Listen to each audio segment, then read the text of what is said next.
पौधों का छोटा सा एक नक्शा है। आप लोग तो जानते ही हैं, कहने की बात ही नहीं है। ये जो है हमारा उत्तर भारत है। उत्तर भारत में मोटे तौर पर जिन जगहों पर बुद्ध का संबंध रहा, अगर मैं उनकी बात करूं, ये मगध है। मगध में कौन था राजा उस समय? बिंबिसार था, है ना, जिसका बेटा अजातशत्रु होगा, जो अपने बाप को ही मार देगा, है ना। ये जो वज्जी है, वज्जी की राजधानी थी वैशाली। अगर आप पटना से जाएंगे थोड़ा सा हाजीपुर की तरफ बढ़ेंगे आगे तो वैशाली आज भी आता है, वो वैशाली है। वो वज्जी जो था गणतंत्र, उसका इलाका था। मल्ल का मतलब आज का हो गया गोरखपुर। तो जो कुशीनगर है जहां बुद्ध की मृत्यु हुई वो मल्ल इलाके में आता था, लेकिन आजकल जो गोरखपुर के आसपास का इलाका है उसको आप कह सकते हैं कि मल्ल महाजनपद था। कोसल महाजनपद का मतलब, कोसल तो कौशल्या का इलाका, अयोध्या, अयोध्या उसके केंद्र में है। लेकिन उस समय जो कोसल था उसकी राजधानी कौन सा शहर था? श्रावस्ती थी। तो श्रावस्ती या सावत्थी बोलते थे पाली भाषा में।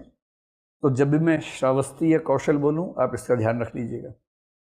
और कौशल के उस समय जो राजा थे उनका नाम था प्रसेनजीत।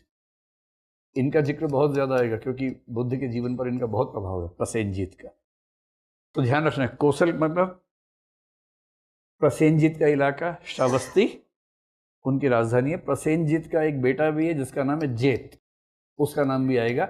जेतवन सुना है कभी आप लोगों ने? तो जेतवन किसका था? बेसिकली जेत का था, यहां से बना है। तो प्रसन्न जेत का बेटा जेत, जिसका जिक्र कहानी के दूसरे हिस्से में आएगा। इधर काशी को समझ लें कि यहां पर एक जगह थी सारनाथ। वाराणसी तो है ही, सारनाथ ऐसी जगह है जहां पर इनका लिंक रहा। मगध साम्राज्य के दो इलाके बड़े महत्वपूर्ण हैं, एक है राजगीर और एक इलाका है गया। वही गया जिसका नाम बाद में हो गया बोध गया, क्योंकि वहां बोधि मिली। तो गया और राजगीर ये थे मगध में। वज्जी में वैशाली हो गया। वैशाली में जो समुदाय काम करता था उसको लिच्छवी कहते थे। तो लिच्छवियों का शासन तंत्र यहाँ पर चलता था। कुशीनगर में मल्लों का ही था। तो आज का गोरखपुर, इसको ध्यान रखिए। ये 5-6 हैं। हालांकि उनकी यात्रा तो और भी हुई, आगे भी हुई, कुरु तक भी हुई, लेकिन मुख्य रूप से बुद्ध के पूरे जीवन का संबंध इन 5-6 जगहों से रहा। तो